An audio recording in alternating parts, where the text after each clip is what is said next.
Have you ever wondered why it is that we work a 5-day week? Why we work 5 days and we have 2 days of free time?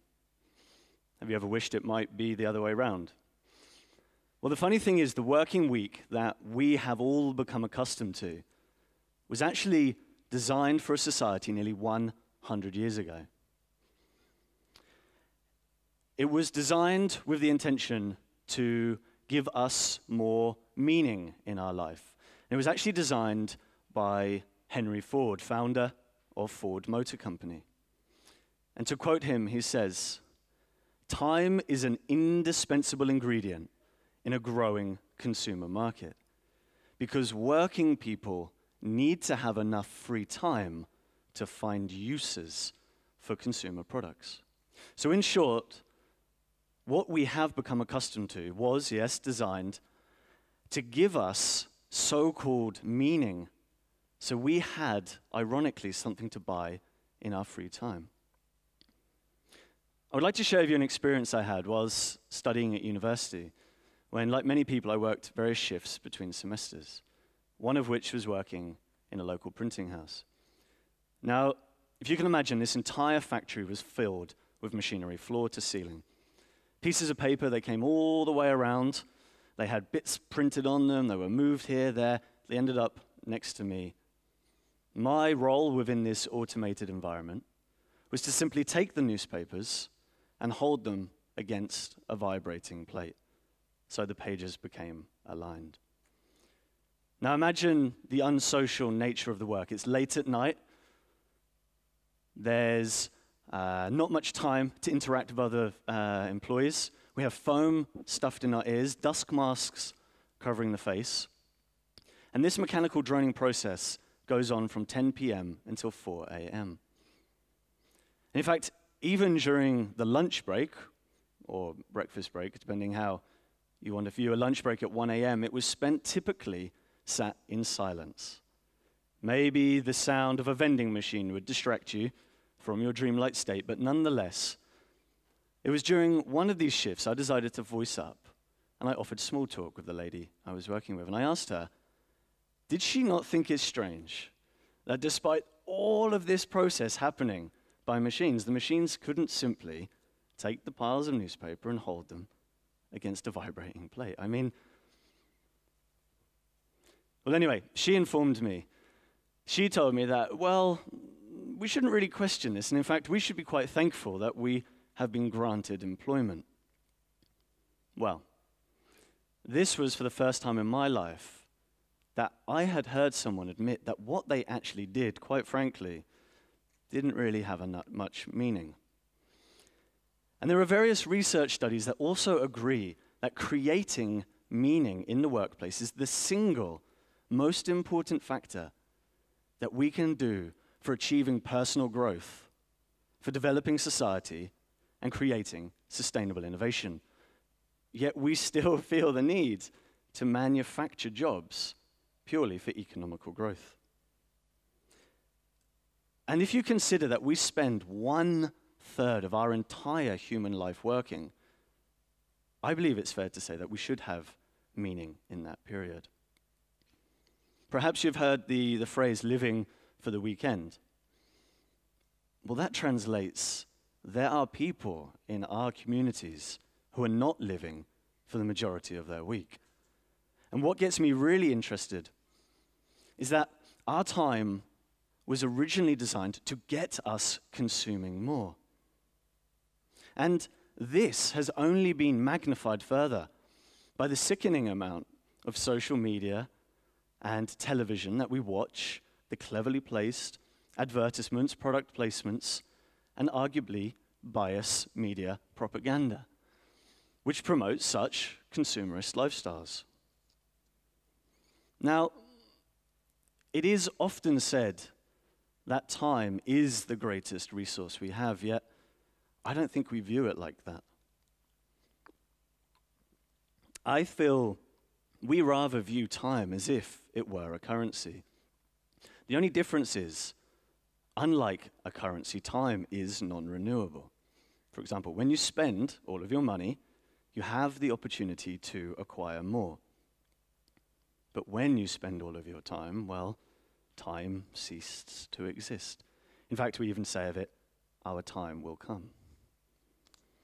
It was Jose Mujica, the ex-Uruguayan president. He said how when you buy something, you are not buying it with money, but rather you buy it with the time in which it took you to earn that money. So, what do we spend our time on, our money on? Well, the vast majority of us here will spend a huge proportion of our income on housing. In fact, the National Housing Federation says that individuals in the UK, which is where I'm from, spend the first 23 minutes of every hour worked to pay for rent. Whilst across Europe, it's an average of the first 17 minutes of every hour you work just to pay rent. And consider that this does not take into account utilities such as water, gas, and electricity. So I believe it's fair to say that if we could reduce the amount that we're spending on housing and utilities, we could in fact free up 50% more of our free time. Now, what I'm proposing is actually very similar to what Henry Ford did some 100 years ago, except now the intention is not to give us more time to consume, but rather more time for personal growth, more time to develop society, more time for sustainable innovation. In fact, I would go as far as to say that it's more time for us to find meaning without the distractions and the addictions of a consumerist society.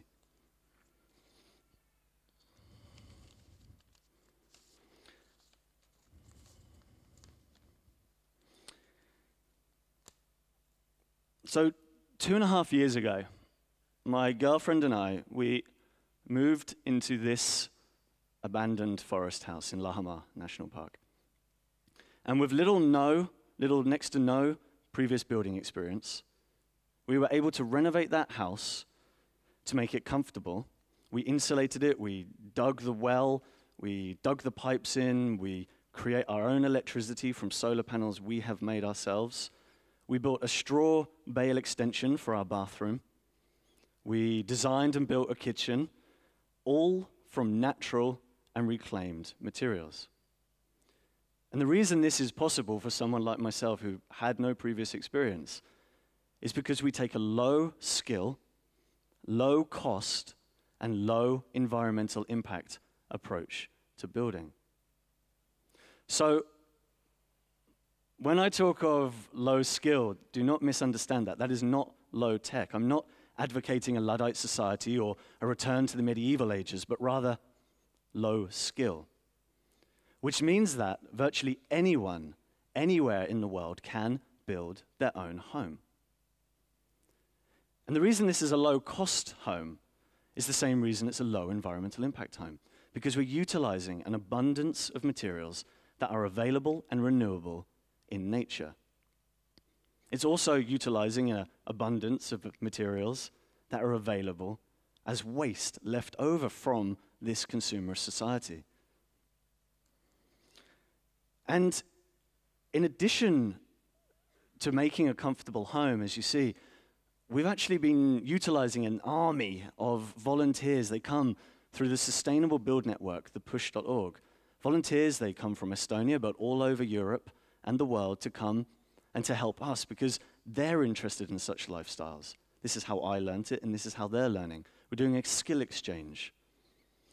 And in addition to the home, we've been teaching school children here how to make solar panels using factory waste. We've built a pizza oven, which is essentially from mud, a sauna from straw bales, a greenhouse with underfloor heating, all made from natural and reclaimed materials. Our bathroom, just to give you an example, which was the walls, the floor, the baths, the boiler, we spent under 300 euros.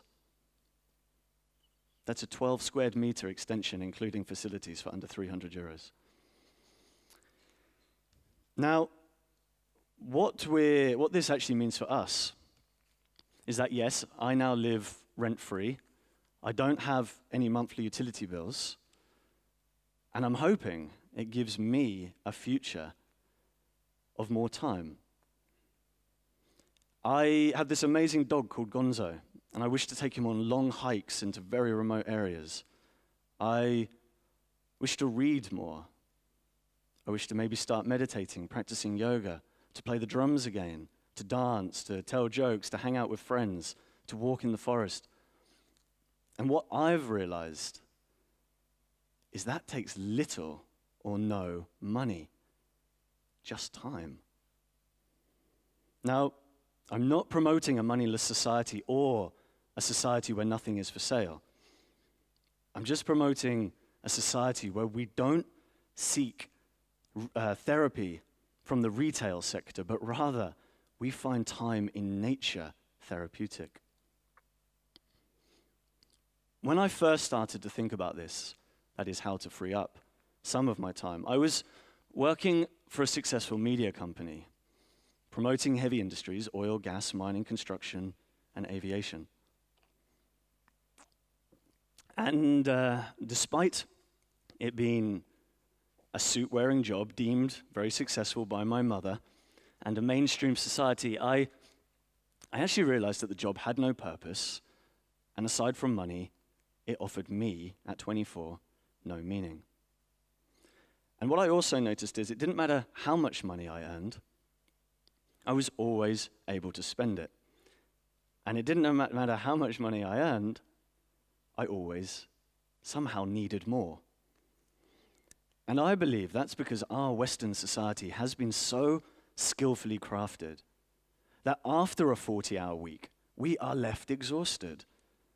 We need to be entertained.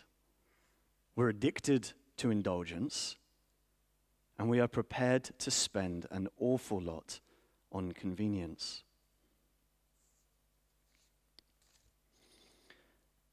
And as I used to live in a Western city, but now I live in the forest, what I've realized is I don't need debit and credit to enjoy myself out there. I don't need social status to light a fire or to pick berries or to run around. In fact, it's how I view an apple tree does not discriminate who it gives its fruit to. In nature, we are all equal because the only resource you need is time. It was Al Gore who talked of an inconvenient truth, but I rather view it as convenient because by trying to live sustainably, I feel I have added meaning to my life, not taken it away. And after 2.5 years of, yes, the most physically and mentally challenging work I have ever undertaken, I now have no rent, no utilities, and hopefully a future where I can enjoy myself in other areas. And it does go against the mainstream narrative that we should upgrade our lives, not downgrade with less. But again, I believe that it's that narrative, that lifestyle choice, and the jobs that keep these lifestyles alive that may have a detrimental impact on society and the environment. And I believe that it's the consumer-driven 40-hour week which is the real inconvenient truth. So I actually ask you just one last final thing, and that's just to think, how would you impact the world tomorrow if you reduced the amount of hours you work from today? Thank you.